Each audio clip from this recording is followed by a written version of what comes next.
Rádio Coringão. De torcedor para torcedor. Hoje eu, Maurício Sabará, terei mais uma vez a honra de entrevistar aquele que eu considero o melhor camisa 10 que eu vi jogar no Corinthians, já que eu não sou da época de Rivelino. Estou falando de Zenon de Souza Farias. Boa noite, Zenon. Tudo bem? Muito boa noite, Maurício.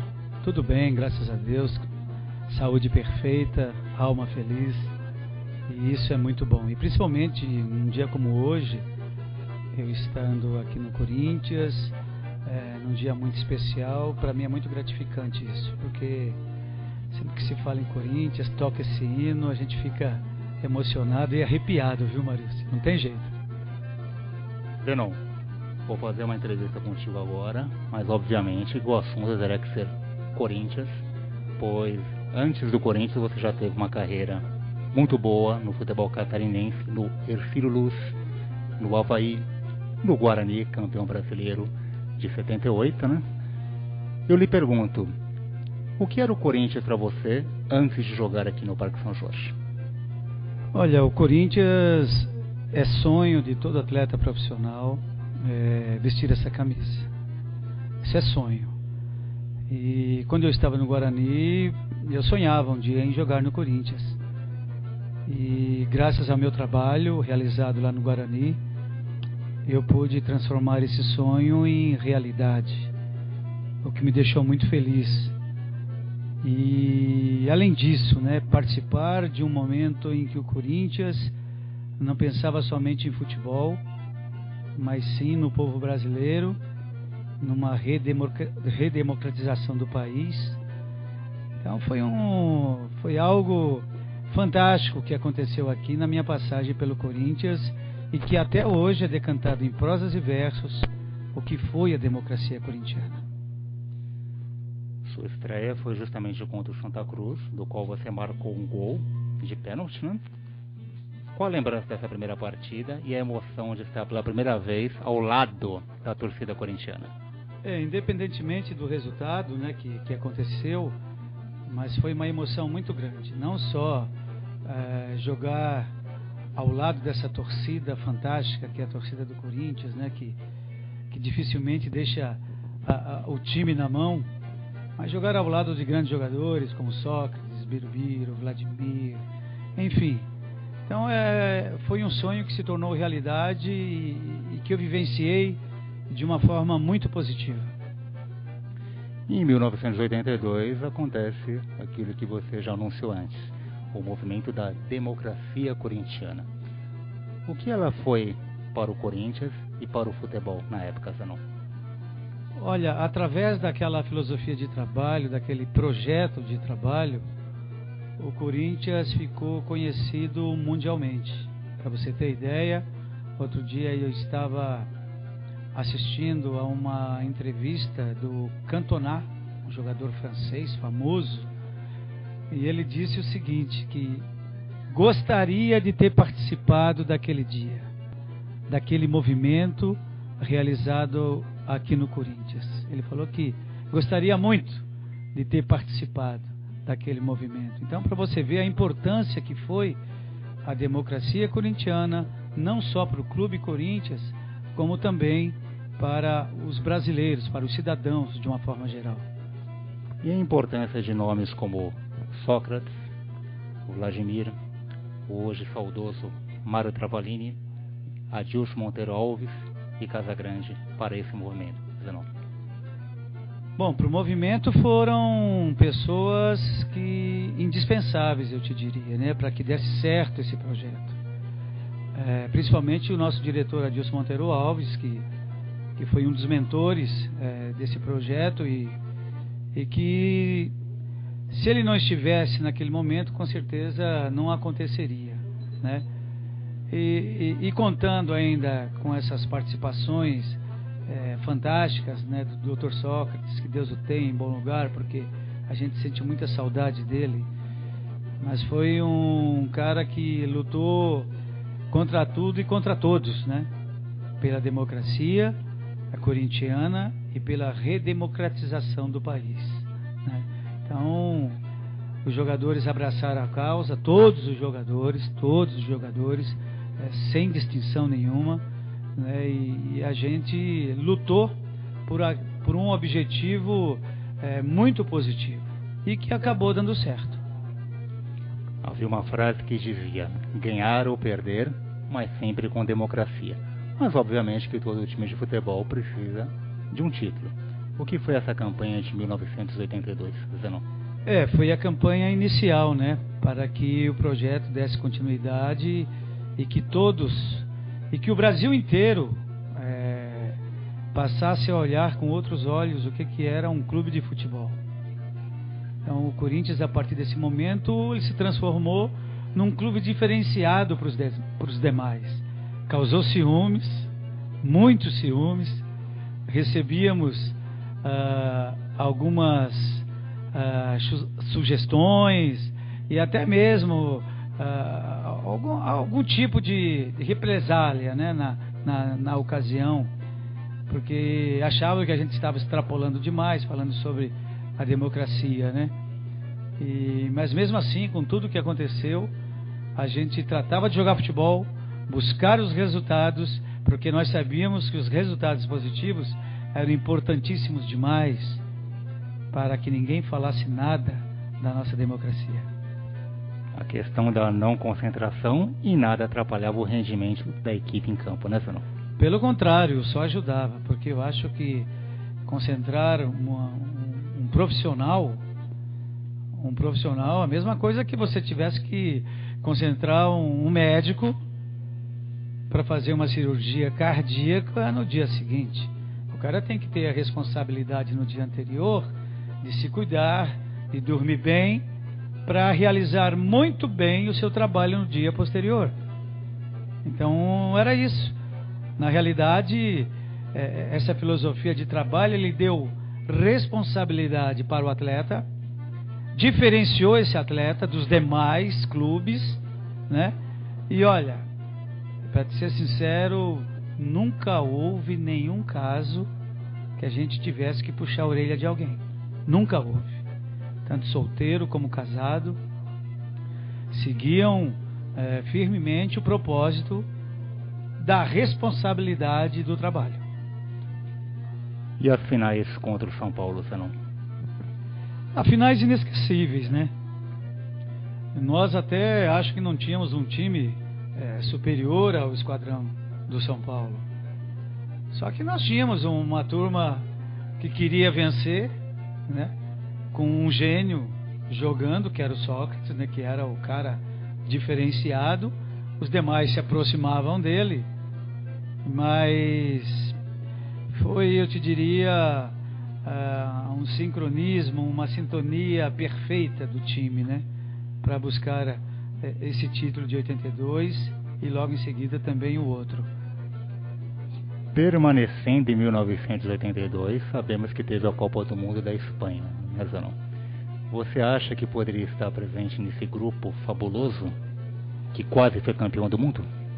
Eu acredito que eu teria assim um lugar no grupo. Não vou dizer que, não vou falar aqui que eu tinha que ser titular, mas eu iria brigar pela titularidade. Então, faltou isso, né? Porque o próprio Magrão falava, o Sócrates, né? Que a gente se entendia tão bem dentro de campo, né? Que ele achava que eu também estaria naquele grupo de 82, né? Infelizmente, o técnico tem as suas preferências, né?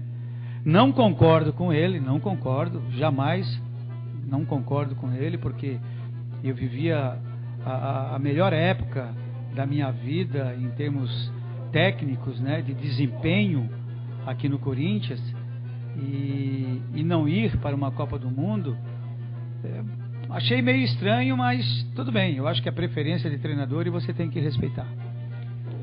Aí começa 1983, a democracia corintiana mais forte do que nunca.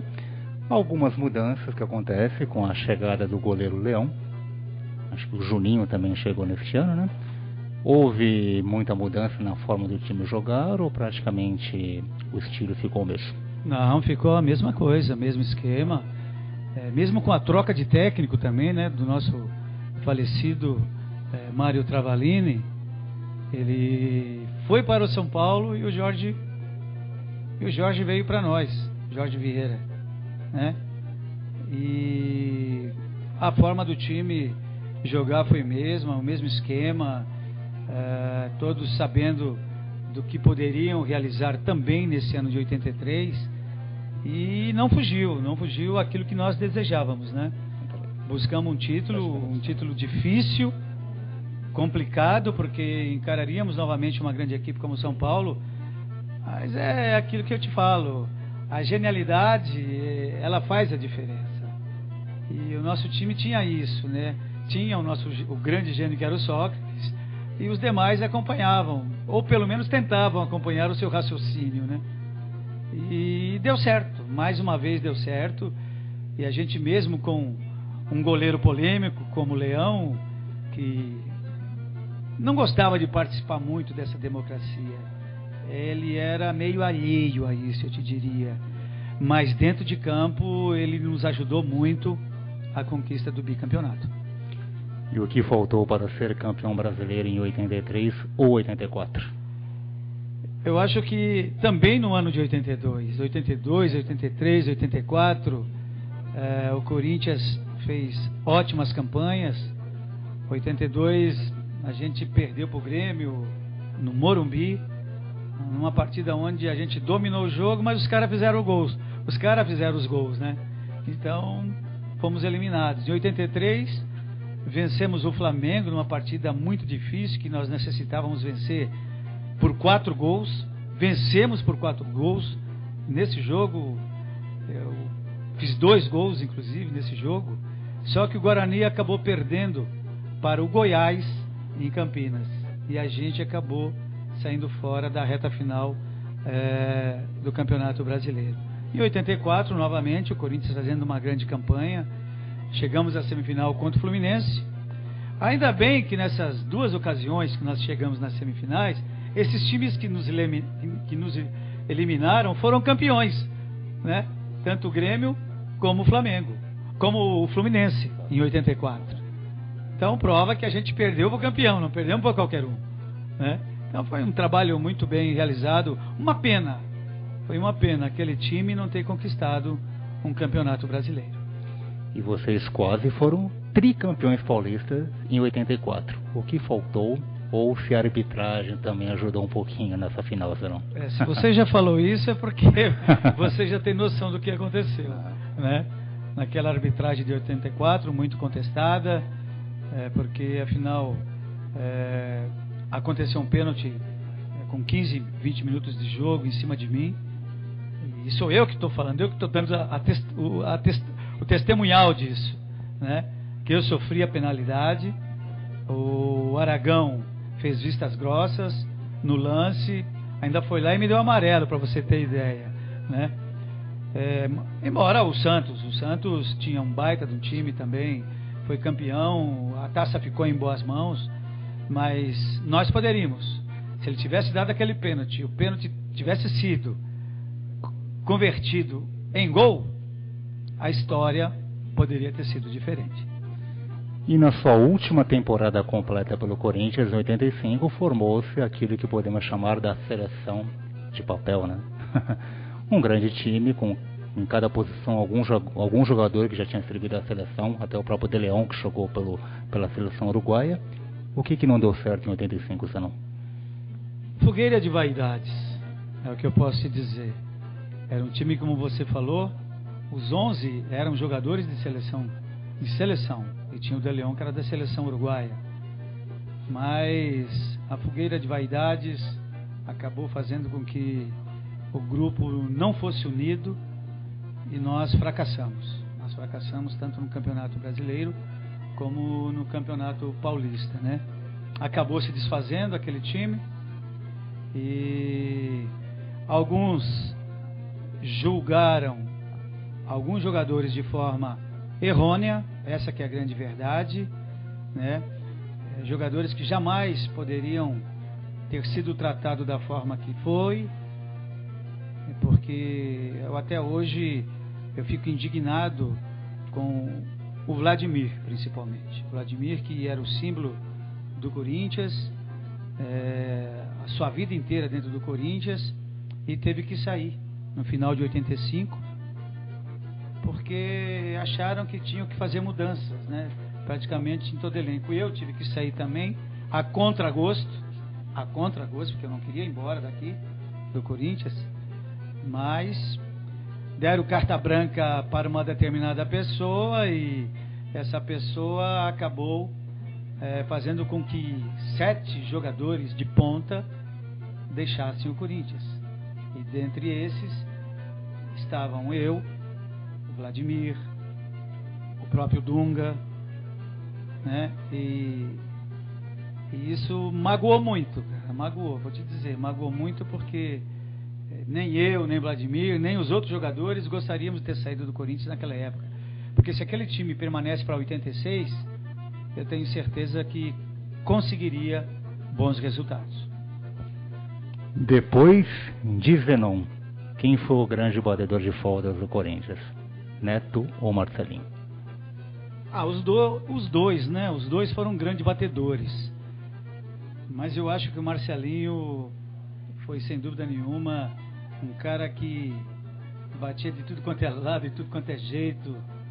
Então ele fica com um pontinho a mais que o Neto. Mas o Neto praticamente foi o grande cara do Campeonato Brasileiro de 90, fazendo gols maravilhosos, de falta, de fora da área, de cabeça, enfim. Então, depois de mim, apareceu, né, como camisa 10, apareceu o Neto, né, embora ele tenha tido pouco tempo aqui no Corinthians, né, o próprio Edilson também vestiu muito bem a camisa 10 aqui do Corinthians. E é isso. Depois desses, a gente tenta lembrar aqui alguém, mas fica difícil, cara. Eu não consigo lembrar, não. Depois de Edilson, né, que foi o último camisa 10 aqui do Corinthians, assim, que despontou e que inclusive foi para a seleção brasileira e tudo mais, né? E o que você tem achado do Jadson, que por sinal recentemente fez um belo gol de falta à la Zenon? Eu ouvi esses comentários que o Jadson parecia até eu jogando, né? Porque ele fez 2 gols numa partida, um chute de fora da área, como eu cansei de fazer gols no Corinthians, né? De chutes de fora da área e gols de falta, né? E ele lembra um pouco da minha função, da minha forma de jogar, de atuar, né?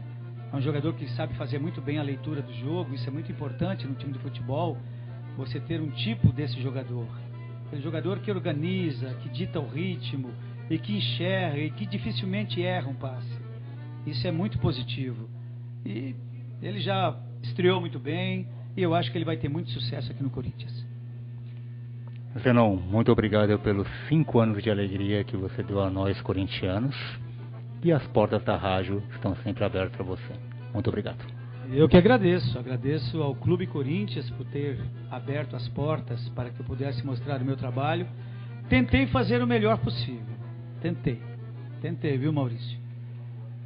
Não tenho de forma nenhuma, assim, nenhuma dentro de mim, alguma coisa que eu deixei de fazer. Não tem, porque eu tentei dar o melhor. Até a última gota de suor eu sempre gastei nos jogos do Corinthians. E então eu saí do Corinthians de cabeça erguida, com coração partido, porque não queria sair, mas saí de coração partido. Mas deixei o meu legado dentro do clube. É isso aí. E vai, Corinthians. Obrigado. Vamos lá. Rádio Coringão, de torcedor para torcedor.